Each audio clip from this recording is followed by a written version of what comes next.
La vida cristiana está centrada en la muerte de Cristo. La muerte de Cristo es la parte central, la muerte y resurrección es la parte central del Evangelio. Hermanos, si no hay muerte, no tenemos esperanza.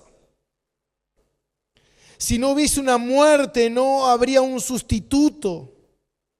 Y lo único que tendríamos es un futuro en el infierno.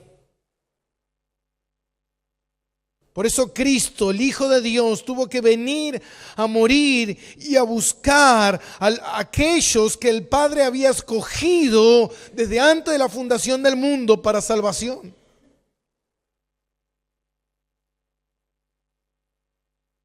Por eso la muerte de Cristo es el eje central del plan de redención de Dios. Todas las profecías desde el Antiguo Testamento anunciaban que Él vendría a morir. Lo dice Daniel 9:25, lo dice Zacarías 12:10. Pero no hay un mayor detalle o más claro de la muerte de Cristo como en Isaías 53. Después podemos ver en el Salmo 41:9, en el Salmo 22, en el Salmo 69:21, en el Salmo 31:5, en el Salmo 34. ¡Wow! ¡Cuánto anuncio y anuncio de que Cristo vendría a morir para salvar! Sin muerte no hay salvación. Todos los sacrificios del Antiguo Testamento apuntaban al sacrificio perfecto y final que sería el de Cristo. La muerte del Señor toma una quinta parte de los evangelios. Mire lo central que es la muerte de Cristo. La muerte de Cristo es el tema principal de su encarnación. Él vino al mundo para morir. Marcos capítulo 10, versículo 45 dice: el Hijo del Hombre no vino para ser servido, sino para servir y para dar su vida en rescate de muchos. Cristo vino a morir. Cristo vino a dar su vida por todos los que el Padre ha llamado a salvación. Dice la palabra de Dios en Hebreos capítulo 2, versículo 14 y 15. Así que por cuanto los hijos participaron de carne y sangre, Él también participó de lo mismo, para destruir por medio de la muerte al que tenía el imperio de la muerte, esto es, el diablo, y librar a todos los que por el temor a la muerte estaban durante toda la vida sujetos a servidumbre. Él vino y participó en carne y sangre, igual que sus hermanos. El santo Dios vino y habitó entre los hombres. ¿Para qué? Para morir. Dice el teólogo Henry Thiesen, Cristo no vino principalmente, escuche esto, Cristo no vino principalmente a darnos un ejemplo, a enseñarnos de doctrina o cómo ser mejores cristianos, sino que principalmente Él vino a morir. Él vino a morir por nosotros. Su muerte no fue una idea tardía o un accidente, sino que su muerte es la conexión perfecta de llevar Él al pecador redimido ante Dios. Él es el que me conecta con Dios. Él es el mediador que decía Job. ¿Quién podrá mediar? Job veía eso. ¿Quién podrá mediar? Soy un pecador. Dios es un Dios santo. La santidad de Dios teniendo relación conmigo sería destruido completamente. ¿Quién puede poner una mano en Dios y una mano en este pecador inmundo? Ese fue Cristo. Por eso el Señor, conectando lo que veníamos leyendo el domingo pasado,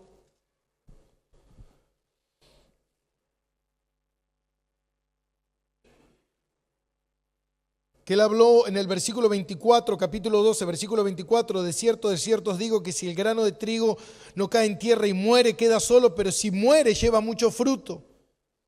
El que ama su vida la perderá, y el que aborrece su vida en este mundo para vida eterna la guardará. Si alguno me sirve, sígame, y donde yo estuviera, allí también estará mi servidor, y si alguno me sirve, mi Padre le honrará. Conectando con este pasaje, leeremos desde el 27 hasta el 33. Después de decir lo que dijo Jesús, dice: ahora está turbada mi alma. ¿Y qué diré? Padre, sálvame de esta hora. Mas para esto he llegado a esta hora. Padre, glorifica tu nombre. Entonces vino una voz del cielo: lo he glorificado y lo glorificaré otra vez. Y la multitud que estaba allí había oído la voz y decían que había sido un trueno, y otros decían: un ángel le ha hablado. Y respondió Jesús y dijo: no ha venido esta voz por causa mía, sino por causa de vosotros. Ahora es el juicio de este mundo. Ahora el príncipe de este mundo será echado fuera. Y yo, si fuere levantado de la tierra, a todos traeré a mí mismo. Y decía esto dando a entender de que muerte iba a morir. Ahora, cuando leemos esta conexión que el Señor hace, lo que nosotros podemos ver es que el Señor habla de que su alma está turbada. Él dijo: si el grano de trigo no cae a tierra y muere, queda solo, pero si muere, lleva mucho fruto. Ahora hay un pasaje que está en Hebreos 12:2 que dice que Él soportó todo esto puesto el gozo delante de Él del sufrimiento de la cruz. Ahora, pero es interesante cómo muchos hablan de esta agonía del Señor y de este lado de la cruz que tal vez Hebreos aludió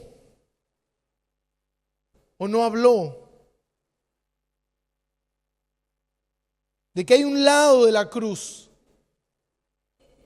que es sufrimiento, que es agonía, que es dolor. Esta es la agonía de la cruz, de cargar con el peso y la maldad del hombre enfrentándose a Dios.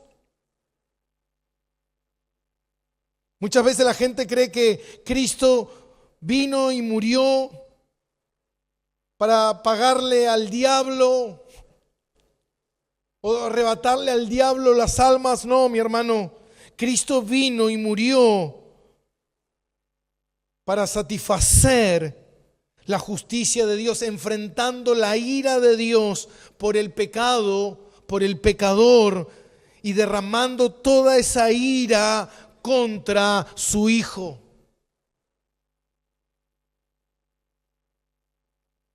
Dice que Cristo se turbó. Esa palabra turbar, tarazo, que significa literalmente agitar o revuelta.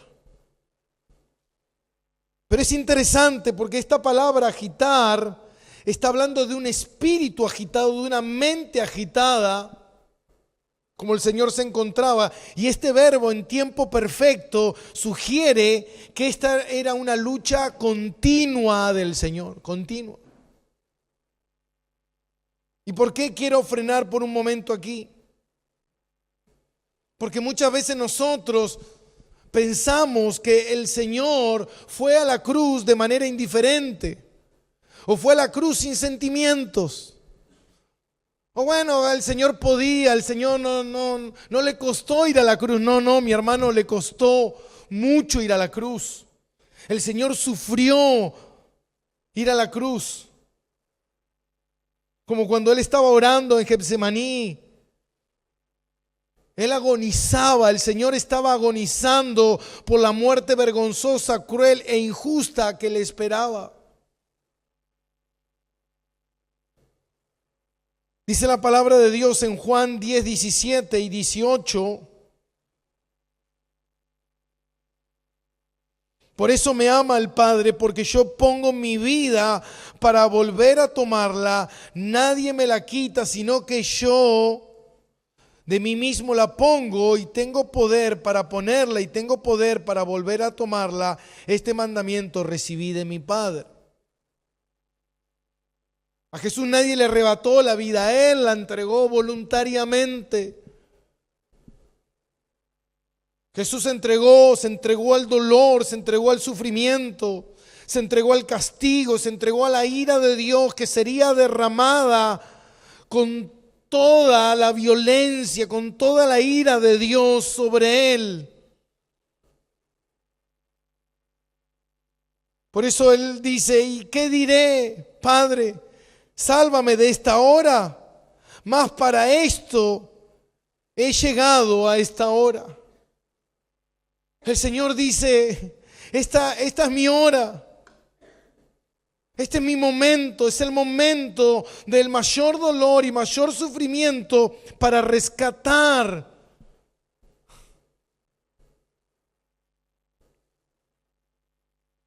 a todos aquellos pecadores que el Padre ha llamado a salvación. Nuestro gran Rey llegó para morir. Y dice el versículo 28, Padre, glorifica tu nombre. Jesús hace la misma oración en Getsemaní. Esta misma oración. Padre, no se haga mi voluntad, sino se haga la tuya, tú seas glorificado. Esto es muy difícil, esto es muy doloroso, esto es muy cruel. Hermano, Cristo, un Dios santo, santo, 3 veces santo, cargaría, Él bebería de la copa de toda tu inmundicia, todos tus pecados. Todos los pecados que conducen al hombre al infierno, que te conducirían a ti al infierno, para que tú no fueras al infierno, Cristo lo bebería.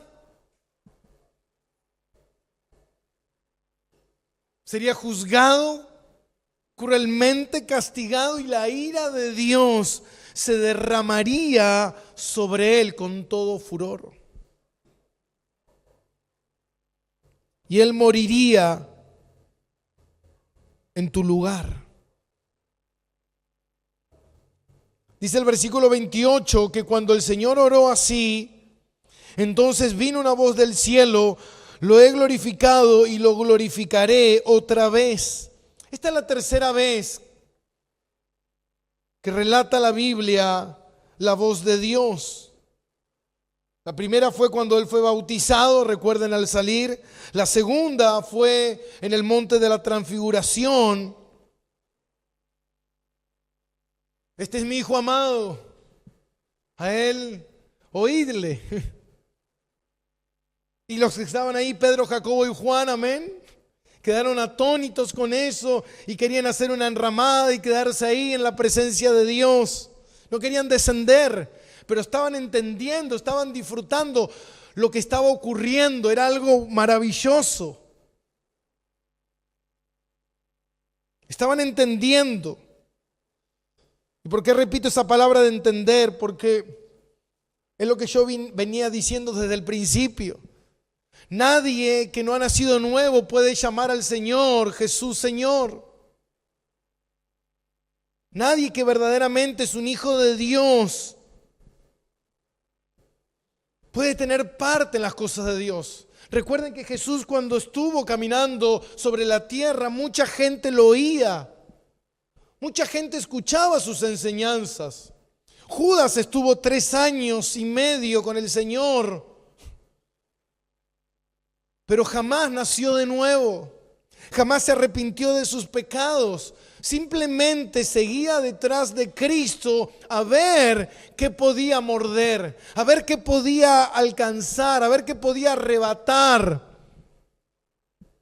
Como muchos dicen, están detrás de los panes y de los peces, no detrás del Señor. Estaba detrás de algún beneficio personal. Bueno, yo sigo a Cristo porque yo quiero librarme de la muerte, pero no quiero dejar mi vieja vida. No quiero dejar mis pecados. No quiero dejar el mundo. Eso no es seguir a Cristo. Seguir a Cristo es dejarlo todo. Jesús dijo, aquel que me sigue de verdad es aquel que lo deja todo y toma su cruz y me sigue. Pero si no lo dejas todo, y cuando hablamos de dejar todo, no es que tengo que dejar mi casa, tengo que dejar mi familia, tengo que dejar mis hijos, no. Todas esas cosas tienen que pasar a un segundo plano. Cristo tiene que ser el primer amor de tu vida, el amor supremo.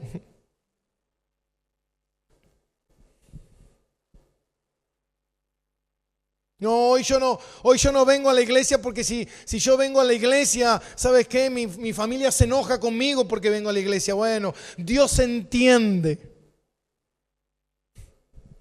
Tengo que mediar entre mi familia y Dios. No, mi hermano. Dios dice, no mediemos más. Ve con tu familia. Ve, disfrútalos. No hay problema. Dios no quiere migajas, hermano. Dios no las necesita. Dios dice, o estás o no estás. A los tibios, ¿qué hace el Señor? Dice Apocalipsis. Los vomita. No, mi hermano. A veces nosotros queremos, bueno, yo quiero estar un poquito bien con Diosito. Y porque Diosito entiende mi vida. No, mi hermano, no. De la abundancia del corazón habla la boca. Analiza tu vida y si realmente no hay ese deseo, si realmente no hay esa verdad en tu corazón, ora a Dios, pídele perdón a Dios y dile, Señor, sálvame, oh Dios.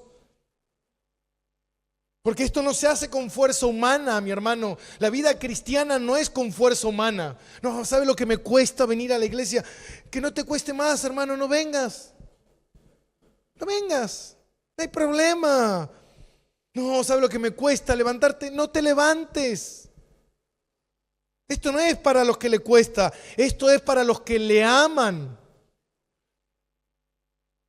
Ahora, pero bien que si te gusta fulano de tal, no te importa cruzar el Everest caminando para ir a ver el amor de tu vida. No te importa hacer el sacrificio que tenga que hacer para ir a tal lugar. Si tal lugar me van a dar tal cosa, me van a regalar esto, voy a estar en un lugar donde yo lo disfruto. Puedo recorrer el mundo de rodillas. ¿Se da cuenta? Lo que tú amas, ahí está tu Dios.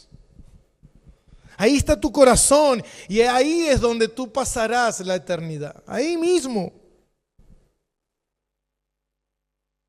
¿Qué es lo que anhelas?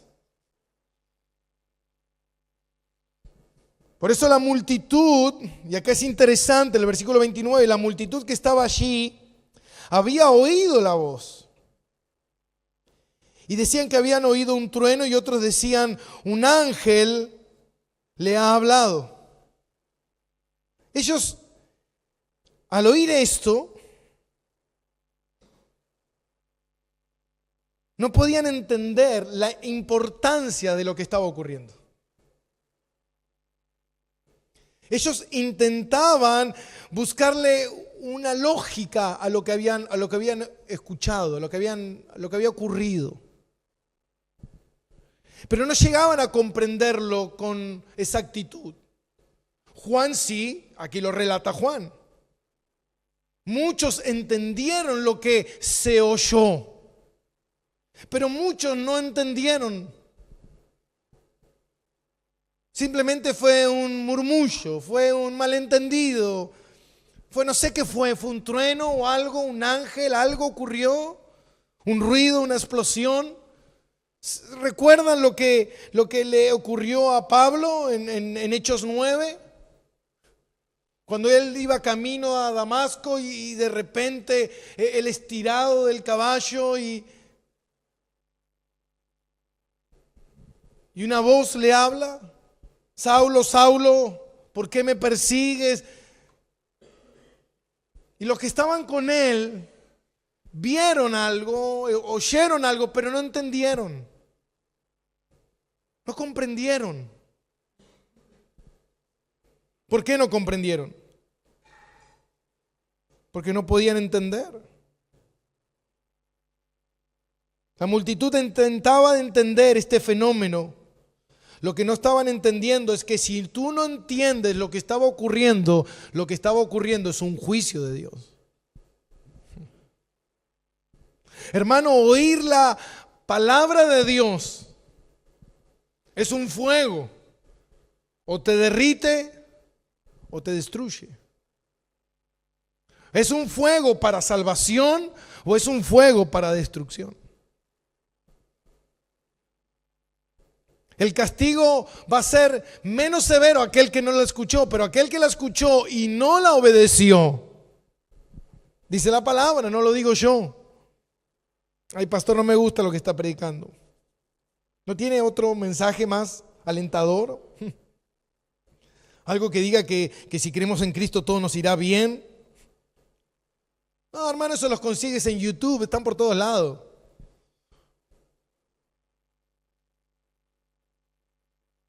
El verdadero mensaje de Dios no lo encontrarás en grandes multitudes.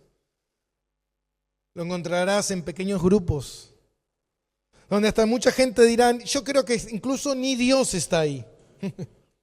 ¿Estás seguro? Ya lo veremos. Por eso dice la palabra de Dios en Hebreos: si oyeres hoy su voz, no endurezcáis vuestros corazones.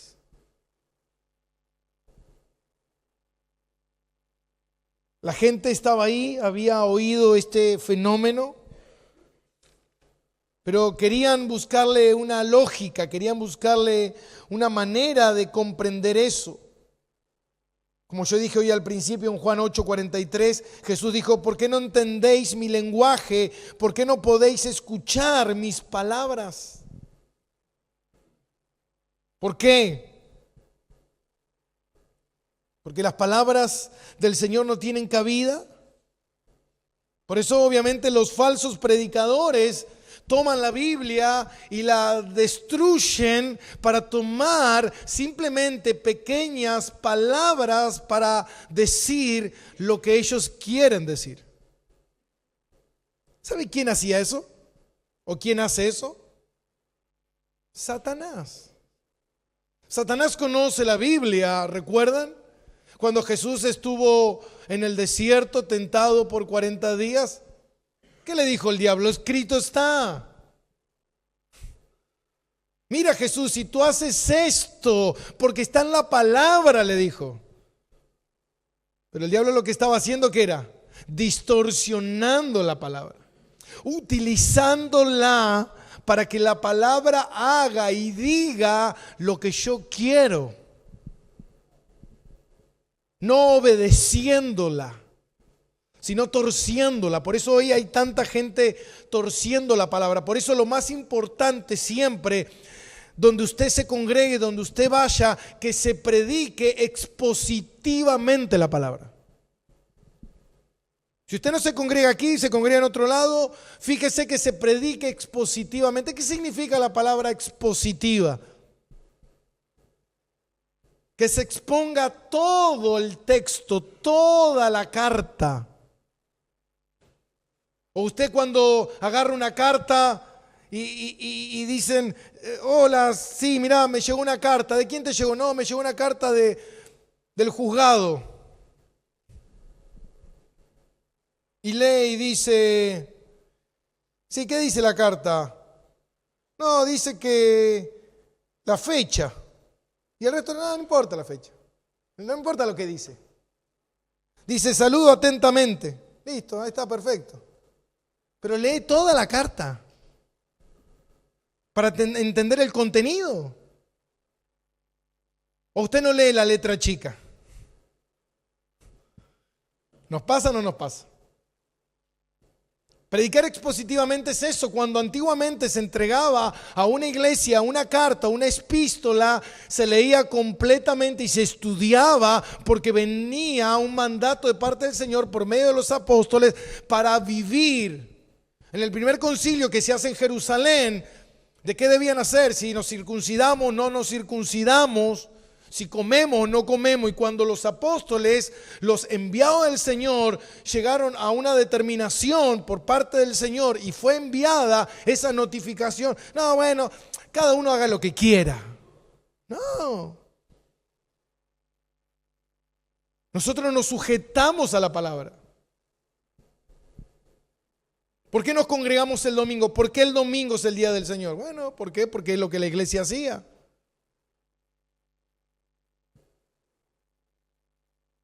Obedecemos. ¿Por qué tomamos la Santa Cena? ¿Por qué hacemos esto?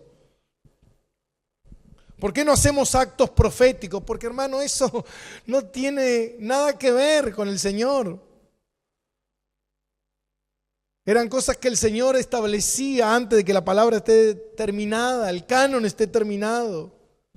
Hoy tenemos la palabra de Dios. No, lo que pasa es que, bueno, a fulanito el profeta le está hablando.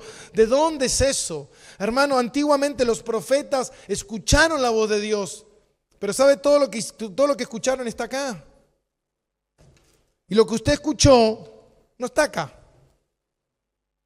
Porque la Biblia dice que el que quita será anatema o el que agrega. Así que lo que usted escucha no se puede agregar acá. Entonces lo que usted escucha no le interesa a nadie. No sirve para nada. Son más tus emociones que te hablan. No es Dios. Abre la Biblia y deja que Dios te hable. Amén. Esa gente que estaba ahí estaba viviendo un juicio. Así como dice en 1 Corintios 2:14, el hombre natural no puede entender las cosas que son del Espíritu, porque para él son ¿qué? Son locura. Porque esas cosas se disciernen espiritualmente, hermano. Se disciernen espiritualmente.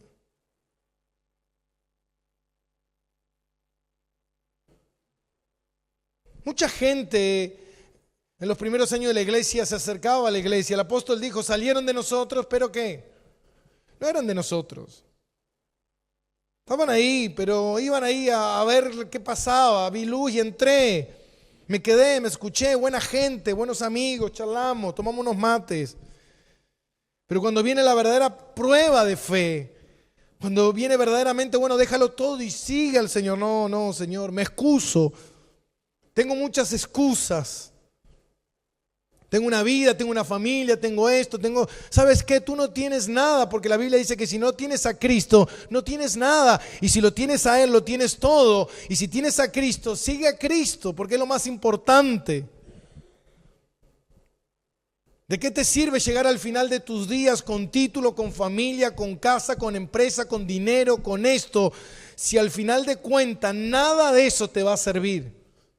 Al contrario, todo eso te va a condenar. Cuando llegues al final de tu vida, cuando estés en tu lecho de muerte, en un hospital, muriéndote, no va a haber ni empresa, ni amigo, ni abogado, ni esto, ni nada. Solamente lo más importante es que esté Cristo al lado tuyo. Cristo. Y que el Señor te diga, ha llegado la hora. Es hora de irnos a casa. Eso es lo más importante. Si eso ocurre, gloria a Dios. Si eso no ocurre ese día, te cuento algo. Estás en problemas.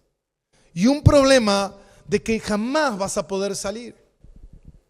Bueno, cuando llegue al infierno me arrepiento. Tarde. Ya la condena está establecida. Y la condena establecida por el Señor es eterna. No hay manera de que salgas de ese lugar. Tu momento es ahora, no hay otro. Por alguna razón Dios ha hecho llegar esta palabra a tus oídos. Dice el versículo 30, y respondió Jesús y dijo: no ha venido esta voz a causa de mí, sino a causa de vosotros. Y dice: ahora, 31, es el juicio de este mundo. Ahora el príncipe de este mundo será echado fuera. Es ahora.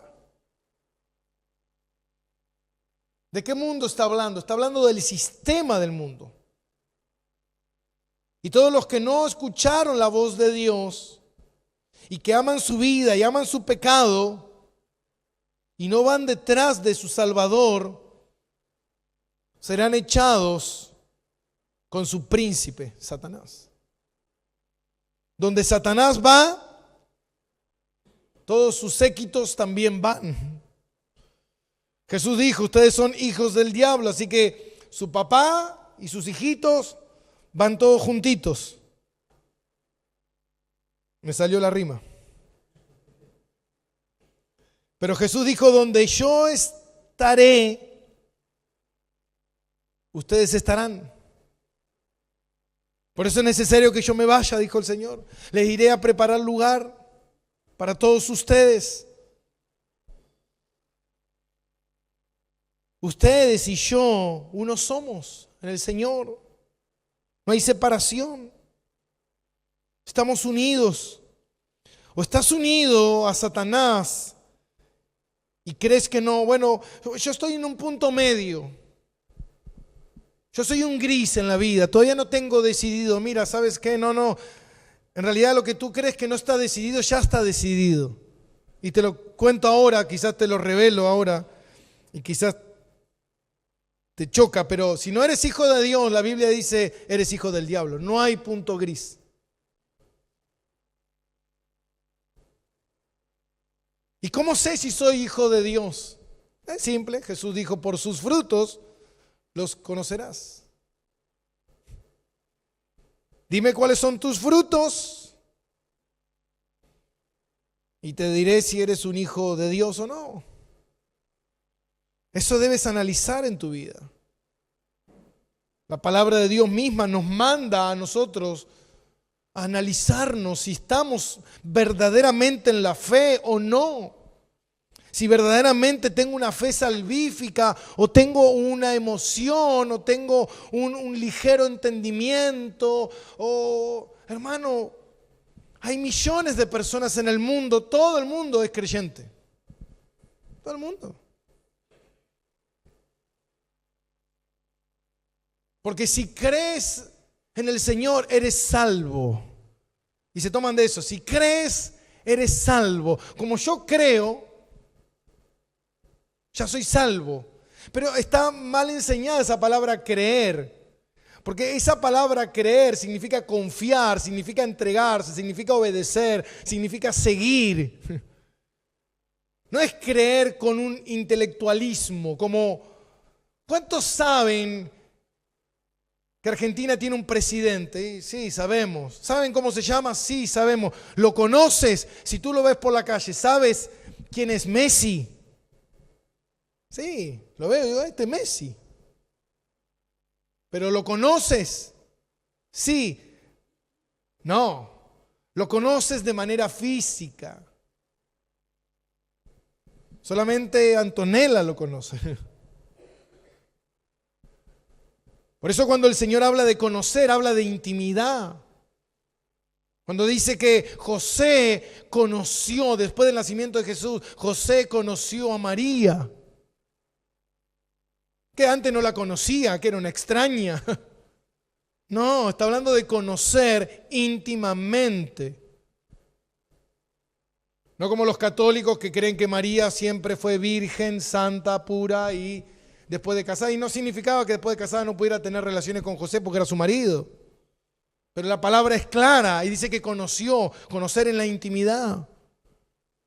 Y por eso el Señor dice En Mateo 7, nunca os conocí, apartaos de mí, hacedores de maldad. Pero Señor, en tu nombre, íbamos a la iglesia, en tu nombre hablábamos y decíamos que creíamos en ti. Y Jesús dijo, apartaos de mí, nunca los conocí. Nunca pude leer la Biblia y que la Biblia realmente me traspase. No sé si te traspasa la Biblia, el alma, te toca el espíritu. Cuando tú lees la palabra de Dios, es Dios hablándote a tu espíritu. A mí no me pasa, yo la leo y le soy sincero, pastor, ¿sabe qué? La leo y no entiendo nada. Bien, yo le cuento algo, ¿sabe? Yo en mi vida nunca tuve una Biblia, nunca tuve relación con la Biblia. En mi casa éramos completamente mundanos, apartados del Señor. Y cuando el Señor llegó a mi vida, lo primero que me regalaron fue de parte del Señor, fue una pequeña Biblia. Una mujer que ya partió a la presencia del Señor. Pero me acuerdo que estábamos ahí en la iglesia y me dijo, ¿tenés Biblia? No, no tengo. Le dijo a la hija, dame tu Biblia. Y le sacó la Biblia y me la regaló a mí. Yo dije, no, pero es de ella. No, no, tú la necesitas más. Yo me acuerdo que me fui a mi casa y yo miraba ese librito y digo, ¿qué es esto? ¿Qué es esto, maná? ¿Qué es esto? Y me acuerdo que empecé a leer y lo primero que empecé a leer fue Éxodo. Y yo leía Éxodo. Y yo mientras leía y veía cómo Dios rescataba a su pueblo y lo llevaba por el desierto y una columna de nube de día para protegerlo y una columna de nube de fuego para guiarlos, para que anduviesen. ¿Y sabe lo que me pasaba a mí? Yo lloraba y lloraba y lloraba y leía y yo lloraba. Decía, Dios, tan majestuoso eres. Nunca en mi vida había agarrado una Biblia, jamás. Por eso la palabra de Dios dice, no necesitas que nadie te enseñe. Porque el mismo Espíritu Santo es el que te enseña. Hay gente que me dice a mí, pastor, yo leo la Biblia y no entiendo nada. Yo ya entendí todo lo que me estás diciendo. Lo que tú necesitas es el Espíritu Santo. Si no entiendes lo que Dios quiere que entiendas, algo está ocurriendo. ¿Por qué? Porque aquí esta gente no entendía lo que estaba pasando. No lo entendían. ¿Por qué no lo entiendo? ¿Por qué no estoy entendiendo esto que está pasando? Y Jesús dijo, esto no vino por causa mía, sino esto vino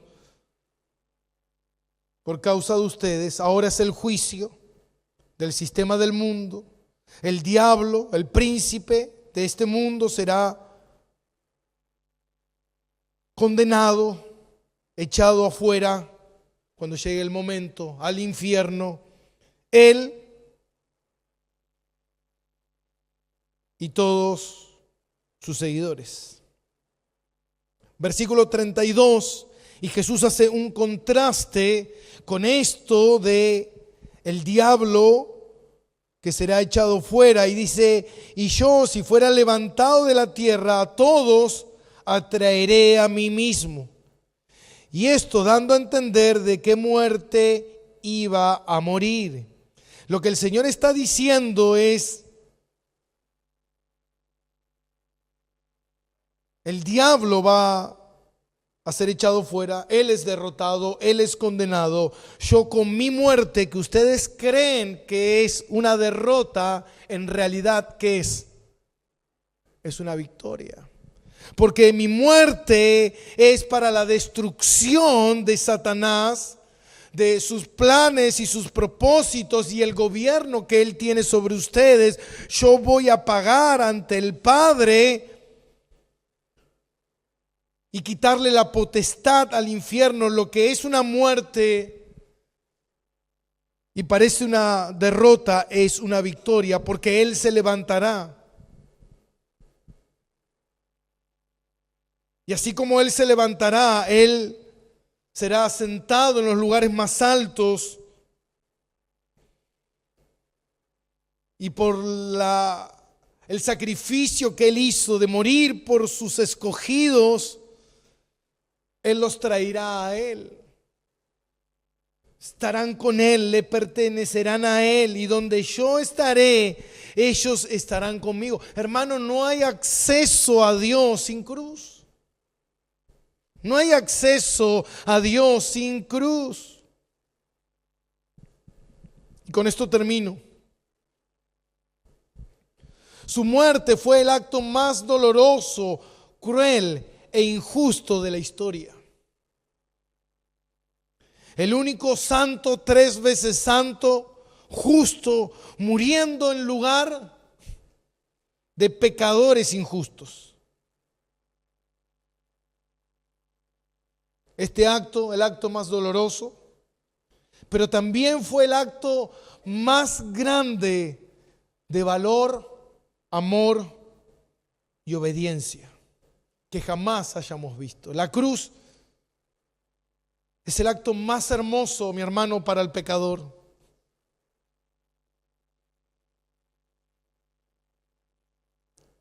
Cristo en la cruz cumplió el plan perfecto, la misión total, el pago total de lo que requería salvar a un pecador que violó la ley santa de Dios. La muerte de Cristo satisfació la justicia de Dios. Era el único que podía hacerlo. Él cumplió siendo el sustituto a favor de los pecadores. Y por último, Jesús puso fin a la ira de Dios contra los pecadores escogidos. Ya ahora no hay ira de Dios, sino que hay paz. Puedes entrar, dijo el Señor. Entra al trono de la gracia. Y con esto quiero terminar leyendo algunos pasajes de Romanos 8.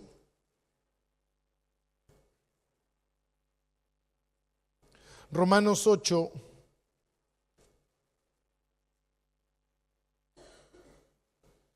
Dice así la palabra de Dios. Ahora pues, ninguna condenación hay para los que están en Cristo Jesús.